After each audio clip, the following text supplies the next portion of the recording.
Social மீடியாங்கிறது ஒரு entertainment தான். ஆனா, அதுலேயும் நம்ம மணி ஏர்ன் பண்ண முடியும் அப்படின்னு நெனச்சா, கண்டிப்பா அதில ஹார்ட் ஒர்க் பண்ற தப்பே கிடையாது.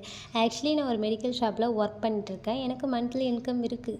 பட் இது இல்லாம பிஸ்னஸ் பண்ணிட்டுருக்கேன். அதுலேயும் எனக்கு இன்கம் தான். பட் அதுவும் இல்லாம நான் யூடியூப்ல சேனல் போட்டு, அந்த சேனல்ல ஒரு மணி ஏர்ன் பண்ணுறதுங்கிறது ஒரு சின்ன ஆசை தான். பட் நாளைக்கே மணி ஏர்ன் பண்ண போறதில்ல. பட் ஃப்யூச்சரில நான் மணி ஏர்ன் பண்ண எனக்கு வாய்ப்பு இருக்குல்ல. ஸோ 100% வந்து நம்ம டைமிங் எஃபெக்ட் அதில போடும்போது, கண்டிப்பா நம்ம அதில மணி ஏர்ன் பண்ணிடலாம்.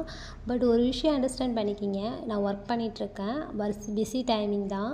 இருந்தாலும் அந்த டைமிங்கிலும் சின்ன சின்ன கேப் கிடைக்கிறப்ப ஒரு வீடியோ எடுத்தா, அதுக்கு நான் எனக்கு எனக்கு ஃப்ரீ டைம் கிடைக்கிறப்ப அதில ஒரு வாய்ஸ் ஓவர் குடுத்துட்ருக்கேன். நான் பண்ணுற வீடியோவுக்கும், நான் பேசுகிற வாய்ஸ்க்கும் சம்மந்தமே கிடையாது.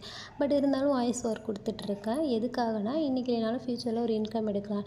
இன்றைக்கி நிறைய கவர்மெண்ட் டாக்டர்ஸ், நிறைய நல்ல நல்ல டாக்டர்ஸ்லாம் பார்த்தீங்கன்னா, யூடியூப் சேனலில் சின்ன சின்ன ஷார்ட்ஸ் வீடியோ போடுறாங்க. பெரிய பெரிய லாங் வீடியோ போடுறாங்க. பர்சனல் வீடியோ போடுறாங்க. எல்லாமே வந்து டிப்ஸுங்கிற பேரில் நிறைய கொடுத்துட்டு நிறைய கவர்மெண்ட் சம்பளம் வாங்குறாங்க. பட் அது இல்லாமல் ப்ரைவேட்லேயும் பார்ப்பாங்க. அது இல்லாமலும் யூடியூப்லேயும் வீடியோ போட்டு மணி ஏர்ன் பண்ணிகிட்ருக்காங்க. இன்றைக்கி உட்காந்து நம்ம பார்க்குற நமக்கு ஒன்றுமே கிடையாது. பட் அவங்களுக்கு இல்லாத சம்பளமா, காசு பணமா யோசிச்சு பாருங்கள். நீங்கள் அதை டிப்ஸாக பார்க்கலாம். ஆனால் அவங்களுக்கு மணி ஏர்ன் பண்ணிகிட்ருக்காங்க. அண்டர்ஸ்டாண்ட் பண்ணிக்கிங்க. சின்ன சின்ன